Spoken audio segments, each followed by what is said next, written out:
You know, as a kid I grew up watching Teen Wolf, and even though the subtle horror elements used to scare the living bejesus out of me sometimes, especially season 2 with that lizard thing, oh god. But I'm getting off topic here. Anyways, I used to be obsessed with that show, and just like many other people I became particularly fond of the character Styles, played by Dylan O'Brien, who would move on to become a household name himself. And since I was once again bored and just had nothing to do with my life, I thought we'd watch O'Brien's most recent movie, Love and Monsters, which seems to be just made for me, honestly. A lonely person with a strange fascination for movies in which people are usually devoured by horrible monsters? That's obviously totally normal, right? So let's jump right in. Alright, so at first we get to know how the whole world turned from peaceful to all monster-ridden. Luckily, our main character Joel had just enough time to finish a whole low-budget PowerPoint presentation about it, so I don't have to do it. Agatha 616. Yep, an asteroid, heading straight for Earth. I know, so obvious. So, humanity came together and we did what we do best. We shot a bunch of rockets at it, and we blew it up, and it was great! But it wasn't. You see, the thing that makes rockets, chemical compounds. A lot of them. Just rained back down on us, and everything changed. So just to summarize real quick, humanity blew up a big skyrock, which then resulted in radioactive chemicals to rain back down, which weirdly enough only affected amphibious, insect, and lizard-like animals, but not humans, obviously. Anyways, the monsters became too dangerous and most people, including Joel, took refuge in underground bunkers. Also, how does he know the exact population percentages? I just imagine someone going around and counting every survivor to get these exact numbers. Also, does this only include America or the whole world? I need answers. Come on. So it's been 7 years since the world has gone down the drain, and Joel apparently has to listen to conversations like these every night. You sure he's asleep? Oh. Joel, who else? Yeah, it's not awake. Are you sure? It's just you. I don't... Joel. Joel. See? It's not awake. Because turns out, everybody who lives with Joel in the bunker has found their soulmate, except for Joel. And let me just say, that's exactly the reason why I hope I never survive an apocalypse, cause this is probably exactly what will happen to me. But then again, we also find out that 7 years ago, Joel used to be in a relationship with a girl named Amy, for whom he would just draw the most beautiful portraits. So I guess unlike me, he at least still has a chance. What do you think? Why do I have a beard?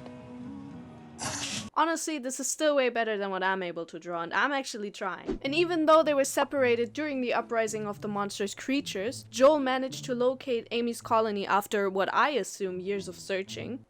Though I am still kind of blown away that you were even able to find my colony on this thing. I know, it's pretty crazy. Because found it on the first one. What are the odds? Oh come on Joel, stop lying. We also find out that Joel hasn't been outside the bunkers since he first got in there, and his main responsibilities consist of making food and flirting with a lovely cow and broken down robot named Mavis. It's kind of my thing. Oh Joel, that's not how you treat a lady. If you keep this up, you're gonna stay single forever.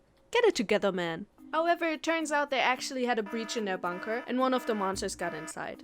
As everybody kinda gets prepared to fight the thing, Joel included, he gets quickly tucked out of it by his bunker mates because of a freezing problem. And if you're confused as to what that means, it's basically just that Joel doesn't run away from things that are about to kill him. But he's working on it.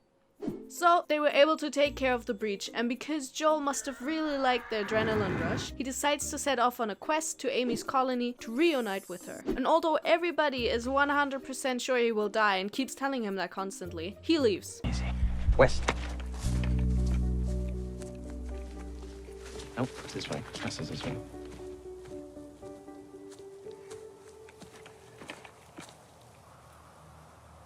Shed.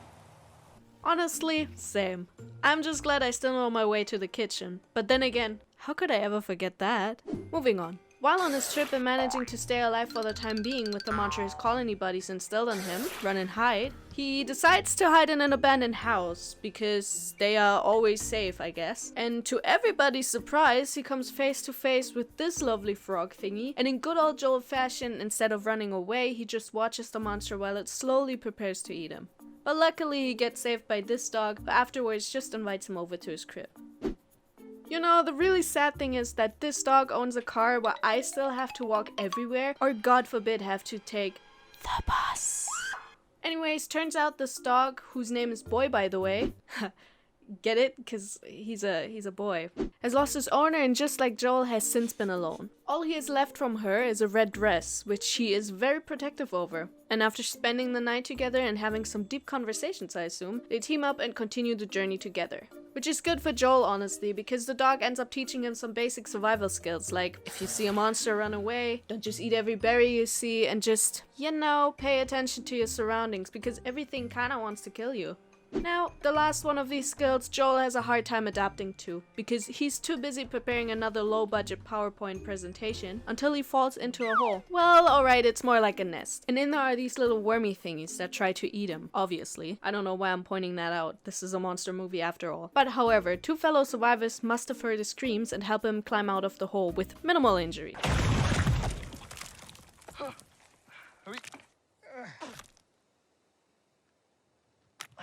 Now, the two survivors are Clyde and Minnow, who are currently heading north because they've heard that monsters don't go there because of the cold and elevation. And you know, since this is kind of a thing in a lot of these movies, I've just decided to one day get a house somewhere high in the snowy mountains, because otherwise there would be no way I'd survive. So I will have to plan ahead. Anyways, because Minnow and Clyde still have quote-unquote a bit of time, they decide to accompany Joel for a bit and teach him some basic survival skills. Just like Boy was doing, but this time with words instead of barks. And during the long study session, they actually come across this cute fella, and we learn that not all monsters are hostile in this world. Well, at least as long as you strip for them. Either that, or Clyde just really wanted to see Joel shirtless. Ah, come on, old man, just admit it. This one probably saved our lives, too. Could have spared your sin all over this hillside. Yeah, sure, it was only for the scent. Alright, yeah, sure, go ahead. But yeah, the group travels for a few more days, in which Joel is also taught a bit of arrow shooting, and during the whole time they also barely sleep, because they have this rule that you either sleep or eat, never both. And let me just tell you, this just further amplifies why I would never survive an apocalypse. I mean, forget sleep, but no food? I basically live in my fridge. You know, forget it, just let me get eaten. Anyways, they get to the point where they have to part ways, and as a monster school graduation gift, Clyde gives Joel a grenade. Continuing towards Amy's colony, they run into a scary looking centipede thing, and thanks to the power of meaningful flashbacks, Joel manages to get his first monster kill and saves Boy's life. While celebrating, it starts to rain and they seek shelter in an abandoned motel.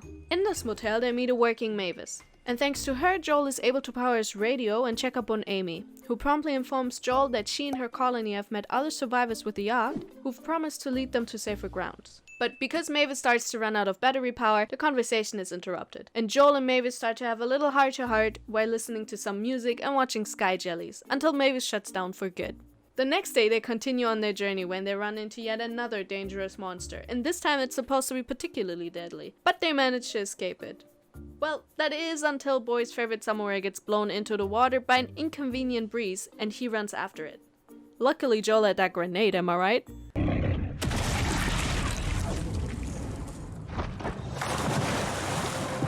Oh, I feel like Tom Cruise. So yeah, they both survive without injuries. Well, okay, let me rephrase that. Boy survives without injuries.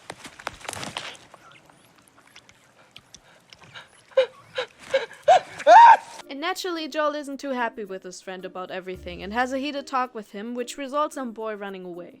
Which seems to be at the worst time as well, because those leech thingies seem to be poisonous. That means not only will Joel be hallucinating and most likely die, but also start looking like a vampire from Twilight while doing it. I mean, come on, it only needs sparkles and a blue filter and the look is complete. See, I was right. But conveniently, he collapses right next to a poison antidote and is also located by Amy. Or so it seems.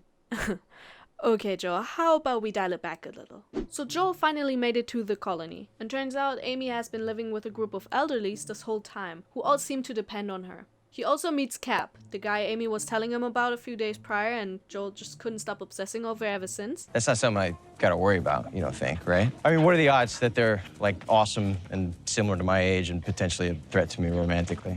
Slim to none, probably. I think it's good, actually. I think we're totally fine. Actually, why don't we just pick up the pace a little bit, just in case? And then finally, him and Amy have the talk. And turns out, 7 years living apart from another while an apocalypse is happening can drift two people who once shared a bond with each other apart. Who would have thought? But then again, I'm not one to judge. I've done way worse romantic gestures than this.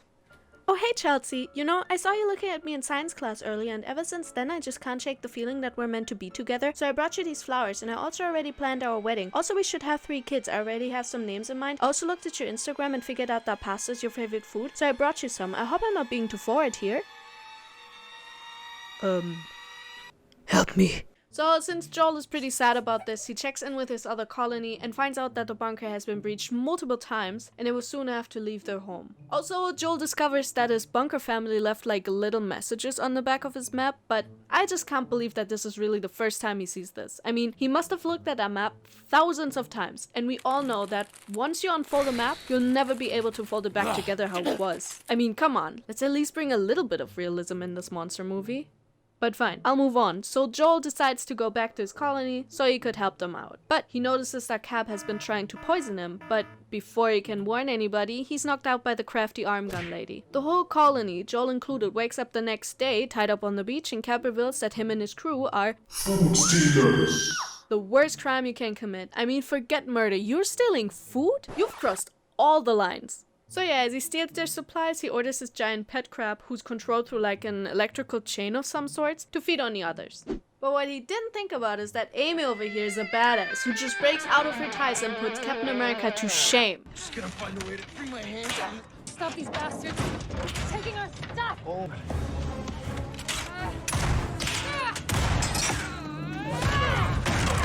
Yeah!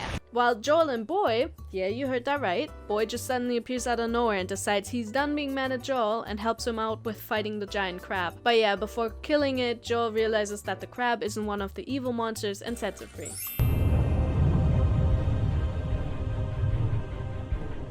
Oh shit, we're gonna die. We're dying. Well, that's what you get for stealing food. So yeah, with that out of the way, Joel gets ready for yet another hike back to his original colony, but not without leaving Amy with one of his low-budget PowerPoint presentations of all the monsters, and recommendation to head north through the mountains like Clyde and Minnow did. And yes, they kiss of course.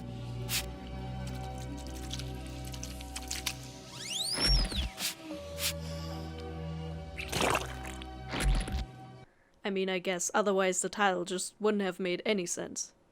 Joel miraculously survives his second journey back to his colony and they also start to head to the mountains. But not before Joel sends like a whole podcast out to the other colonies, encouraging them to follow their example. Also, the whole time I was trying to figure out just how exactly they got the cow out of that bunker, or even inside that bunker in the first place for that matter, and the only explanation I could find is that the cow must have climbed up the ladder by itself, but I don't know. I guess that's just gonna remain a mystery forever. Anyways, as seemingly every colony that has radio access starts to head north, we go back one last time to Minnow and Clyde, who are already at their destination and seem to be very faithful in Joel. It's a long journey, kid. I hope you know what you're doing. He definitely doesn't. Snow spiders will probably get him. That's not a good way to go. They will tear him apart. Nah, he'll figure it out. Possibly. And that's it. So yeah, this movie surely is weird. However, I do appreciate the twist of Joel and Amy not ending up together at the end, or at least not really. It's only slightly implied that they might get back together again in the future, which is fine. And it did make me chuckle at some points, not gonna lie. So if you're bored like me, I guess it's worth a watch.